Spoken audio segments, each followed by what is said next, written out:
What is a column, sometimes also called a periodical, exactly? And which requirements should it meet? No one will be able to fully answer that question.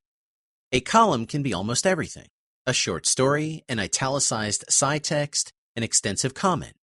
But what is short? 200 words? 300? 500? Is a text of 700 words still short enough? Nobody knows. But then what is the true definition of a columnist? Someone who makes the news somewhat more fun? Yeah, that too. Someone who takes the ordinary into the absurd? With the occasional pun, a mild wordplay, a hint of irony, or a touch of sarcasm.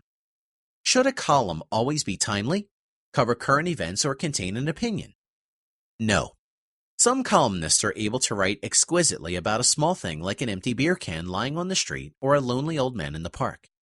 No opinion to be found in that, but still anyone will regard the text as a column. And indeed it is one. To be short, there are no well-defined rules. On the other hand, a financial consultant giving 5 tax tips in about 400 words often calls himself a columnist as well. Although his piece of text is merely that, 5 tax tips in a row, nothing more. That is not a column. What a column should actually do is to amuse the reader for a minute or two. Or better said, play with the emotions of the reader in a creative way. Cheer up, arouse, amaze, you name it. And irritating the reader can be one of these emotions as well. A good column is strong in writing style. And all this in only a few hundred words. You simply don't have more space. That's not an easy matter. What is the difference between a journalist and a columnist? This is very important. Good journalism is bound by rules. On the contrary, a column is a safe haven, a sanctuary. Whereas a journalist must remain objective at all times, the columnist has all freedom.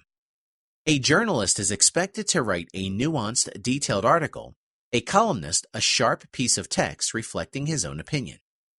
As a columnist, you have plenty of freedom, practically all freedom one can have in the writing profession. You are even allowed to say a lot more than some guy in a local bar spilling his mind. An almost unlimited freedom.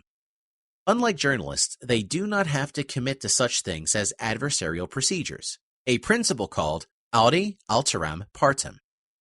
In addition, they can bend or corrupt the truth. It is the work of a columnist to even lie the truth if necessary. A columnist is allowed to manipulate reality. What you write can be totally fake, or call it a constructed reality. You may simplify matters and present them as subjective as possible. Something that for journalists is fundamentally wrong and to be absolutely avoided.